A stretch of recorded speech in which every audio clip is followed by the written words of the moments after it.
Señor Labastida, ¿cómo sería México si usted hubiera sido presidente en el 2000? ¿Qué cosas distintas habría en este país? Uy, primero habría un programa nacional de seguridad. Segundo, habría escuelas de tiempo completo en todo el país. Tercero, habría, creo, mayor crecimiento económico por razones obvias de orden de manejo económico. Yo en eso creo tener bastante experiencia. Procuraría hacer todo lo posible y hasta lo imposible por darle resultados buenos a los mexicanos. ¿Y cuáles son los problemas más grandes que usted identifica en el México actual? Yo me preguntaría primero, antes que eso, si nada más en este gobierno, el gobierno que acaba de terminar, Sí. el de López Obrador, ha habido problemas. Y no, lo cierto es que México ha tenido problemas en varias ocasiones. A ver, Echeverría tuvo problemas muy serios, tuvo una inflación acelerada, tuvo una devaluación muy grande. López Portillo, peor todavía, tuvo problemas más grandes. Al final expropia la banca, mete la paridad doble, el peso se va a 50, 70.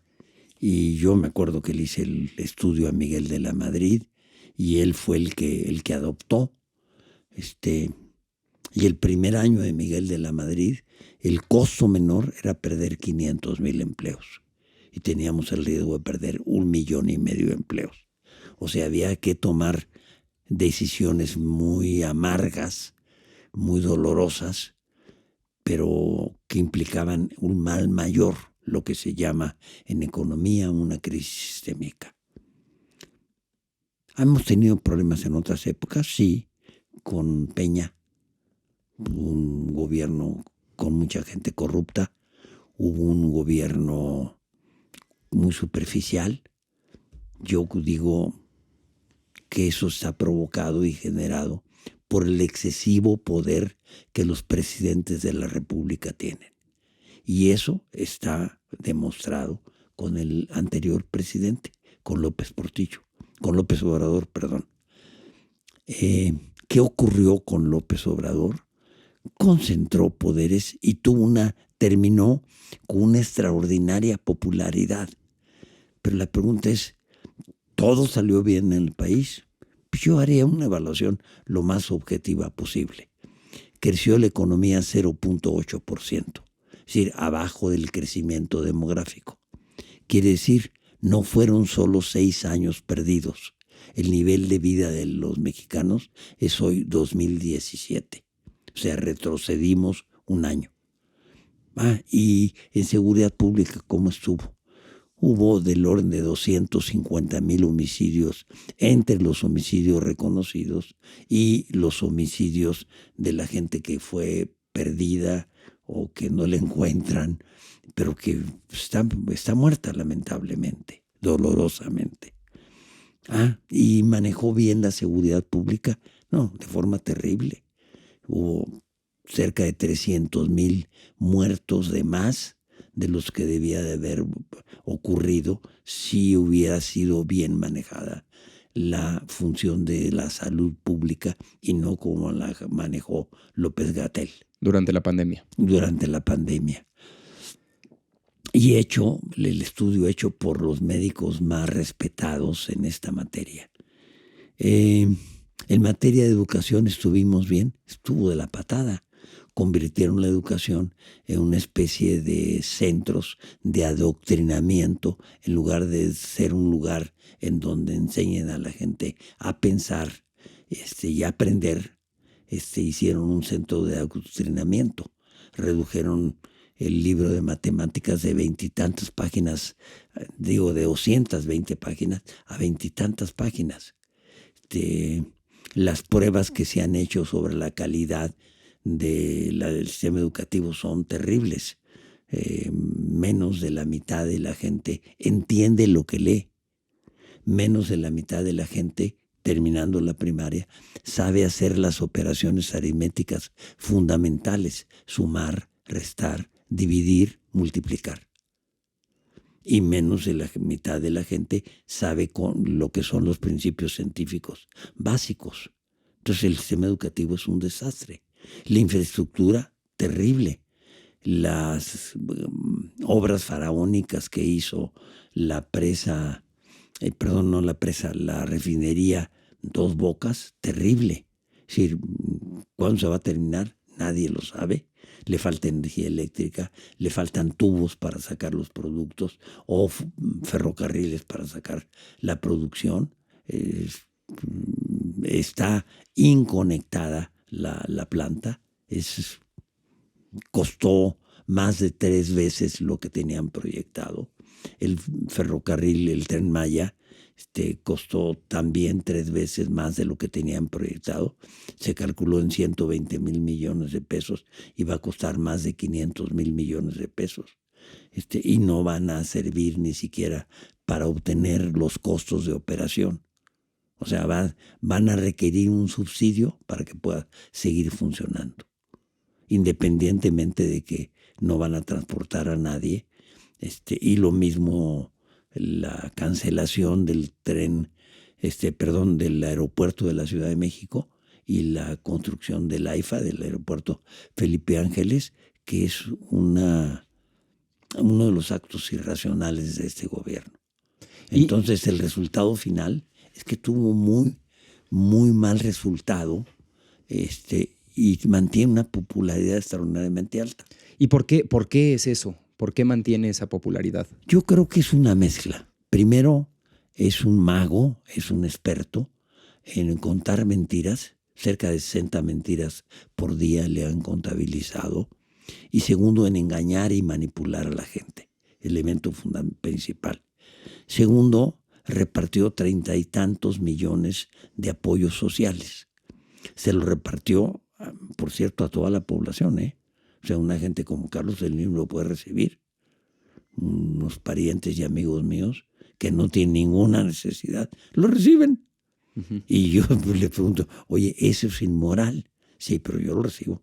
Me sirve para comprarle comida al perro, para lo que sea, pero lo recibo. Eso está mal. Si una persona en Polanco cobra lo mismo que una familia en Yucatán, que igual no tiene mucho, ajá. Y en un pueblito perdido a la sierra de Oaxaca o de Guerrero. Y los programas sociales, además, se eliminaron los programas de transferencia condicionada y se empezaron a otorgar de forma directa, lo cual la gente... Y quitan las escuelas de tiempo completo. Sí, claro. Y quitan la atención a los niños con cáncer. Sí, sí. Sí, ese es otro problema enorme que tenemos aquí, que es el sistema de salud. Creo que López Obrador admitió que su estrategia con el IMSS Bienestar no terminó de cuajar. Entonces... Él ofreció que iba a tener un sistema de salud mejor que el de Dinamarca. Sí. Digo, perdón, eso es absolutamente imposible. Aun cuando se hiciera bien, y se hizo bastante mal, hicieron exactamente lo contrario. Le quitaron dinero al sistema de salud para hacer el Tren Maya y para hacer la refinería de Dos Bocas, etc. Es decir, le quitaron dinero a lo esencial para la vida del ser humano, del mexicano, y se lo dieron a las obras faraónicas, que solo sirven para darse lustre a una persona. ¿Y tiene cierta esperanza con Claudia Sheinbaum? ¿Qué piensa que puede ser diferente? ¿Qué puede ser mejor con Claudia Sheinbaum como presidenta? Bueno, primero habría que aceptar que han pasado muy pocos días y que es una incógnita lo que va a ser. Nadie sabe. Es decir, no ha dado muestras claras de qué va a ser. Yo creo que ella es más sensata que él, más culta, creo que mucho mejor informada, y me parece que va a tener un problema cuando se dé cuenta del tamaño de bronca que tiene el país. Y uno de sus temas predilectos de usted es el tema energético. ¿Cómo vemos qué anticipamos que va a hacer Claudia Sheinbaum en el campo de la energía, que creo yo es uno de los temas más importantes por muchas razones diferentes en este país. ¿Qué va a hacer? No sé qué va a hacer, sé que lo que ha dicho que va a hacer. Yo no sé si eso lo mantenga. Por ejemplo, ha dicho que la composición entre energía privada y energía pública va a ser 54-46. Eso quiere decir que el crecimiento del sector privado en energía eléctrica es imposible, porque está limitado por la capacidad de crecimiento de la CFE, y la CFE está tronada financieramente. Si la CFE ganaba antes 100,000 millones de pesos al año, y hoy en un semestre pierde 80,000 millones de pesos. Entonces no tiene capacidad económica para hacer el tamaño del esfuerzo que se tiene que hacer. Está abandonada, está quebrada. ¿Y cómo podemos sacar a CFE y a Pemex del atolladero en el que están? Haciendo las cosas bien. Fíjese que es lógico lo que le digo, o qué raro. A ver, una de las cosas que quieren hacer es que le tienen que comprar necesariamente la energía eléctrica a Pemex. Digo, a CFE. CFE produce la energía a veces 2 y 2 veces y media más cara que el sector privado. Y se la van a tener que comprar la más cara. Uh-huh. ¿Qué están haciendo? Se están dando un balazo en el pie. Sí, hace falta un cambio. ¿Qué pensaba usted de la reforma energética de Peña? ¿Es mejor que el sistema que tenemos actualmente? Digamos, tenía mejor orientación, era incompleta. No se puede meter mano al sector si no se le mete en mano a los grandes problemas que tiene cada uno de los sectores. Pero los sectores están llenos de corrupción y de un mal sindicalismo. Pero usted está de acuerdo con la apertura de la energía paraestatal en México a la inversión y la iniciativa privada. ¿Qué va a pasar? No pasa nada. A ver, voy a tratar de poner un ejemplo para ilustrar lo que digo. Para explicar lo que es una mala decisión. México está perdiendo en este momento en refinación, solo en refinación, $34 por barril. ¿Por qué? Porque le estamos mezclando el barril pesado con el petróleo pesado con el petróleo ligero. Consecuencia, le estamos metiendo petróleo de mala calidad a las refinerías que se construyeron, algunas hace 70 años y que se construyeron para petróleo ligero. ¿Qué efecto tiene eso? Las 6 refinerías que tiene México producen entre el 34 y el 40% de combustóleo. ¿Qué ocurre con el combustóleo? El combustóleo vale $25 menos, entre 20 y $25 menos que un barril de petróleo. ¿Suena absurdo? Lo es. ¿Qué pasa si produce mucho combustóleo? Pierde mucho dinero, que es lo que le está ocurriendo. ¿Qué hacen los brasileños? Los brasileños toman el petróleo pesado, lo suben en un barco, lo exportan a Estados Unidos, lo refinan allá. En Estados Unidos, que hay refinerías para petróleo pesado, producen 1.5% de petróleo, de combustóleo, tomando petróleo pesado como materia prima. Bueno, entre 1.5 y 40% hay un mar de diferencia. Sí, por supuesto. ¿Sí? Consecuencia, pierden $34. Eso da del orden de 10,000 millones de dólares al año. ¿Qué les cuesta arreglarlo? Nada. Le tienen que cambiar a la dieta a las refinerías. Tienen que utilizar petróleo ligero para el cual fueron construidas y diseñadas. Y se evita, y no hubiera tenido que hacer ni la refinería de Dos Bocas, ni las tonterías que han hecho. Sí, es un tema entonces de infraestructura, de estrategia, de óptica, sindicalismo. ¿Y operación? Operación. Y el tema de seguridad. ¿Cómo lo atacaría usted? Siendo uno de los temas en los que se fijó más cuando fue gobernador y cuando fue secretario de Gobernación. ¿Seguridad pública? Seguridad pública. Uy, es el tema más difícil. Eso va a tomar años. Necesita tener, primero, información precisa, de calidad, confiable, en cada estado, porque cada estado tiene un problema diferente. Uh-huh. Es decir, el problema de Tamaulipas y el de Sinaloa y el de Baja California y el de Guerrero son problemas diferentes. Entonces, si no tiene una información y un diagnóstico acertado, no sirve. Segundo, tiene que tener inteligencia. Inteligencia en términos de estrategia, de qué hacer y cómo hacerlo y con quién hacerlo. ¿Sí? Porque es muy fácil decir, yo quiero hacer tal cosa. Lo importante es que sepa cómo hacerlo. Y eso no es tan fácil. Es decir, eso requiere estudio, conciencia, supervisión.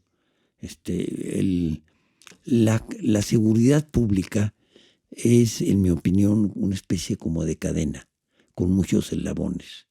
Si uno de los eslabones se rompe, la cadena se rompe. Entonces no funciona.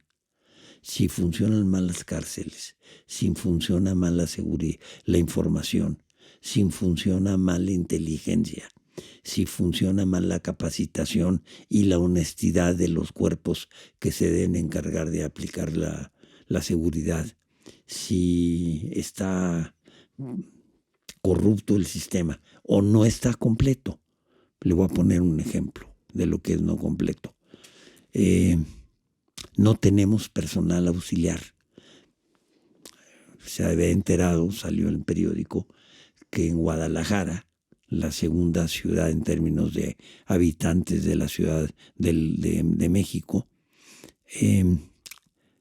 traían 700 cadáveres en 2 camiones refrigerados, porque no tenían médicos forenses ni gavetas en las cuales guardarlo.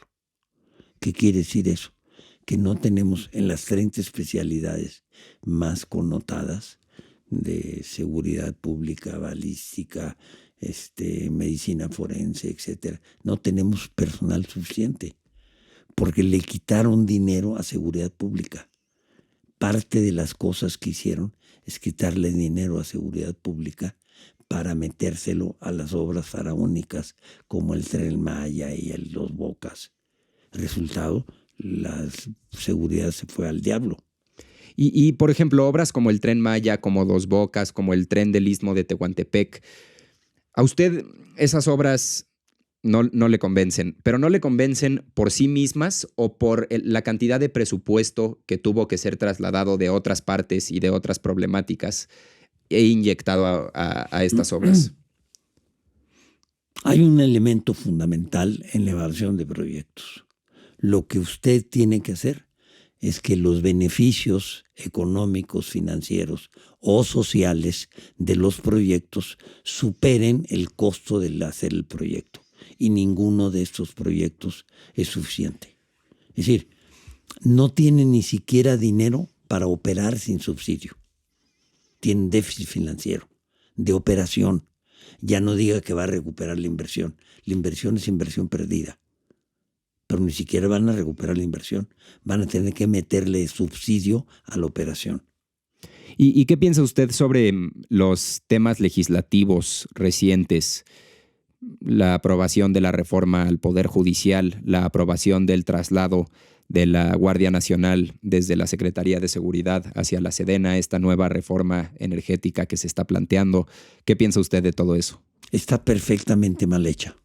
¿Todas? Sí. ¿Cuál es la peor? A ver, la peor por sus efectos es la eliminación del Poder Ejecutivo, del Poder Judicial, perdón. Denme otro café porque estoy todavía dormido. Sí. A ver, el Poder Ejecutivo maneja en México el Poder Ejecutivo y además maneja el Poder Legislativo. Y ahora quiere manejar el Poder Judicial. Decían los griegos que cuando un hombre o una mujer maneja todo y decide todo en un país, los demás son esclavos. Salvaje Podcast.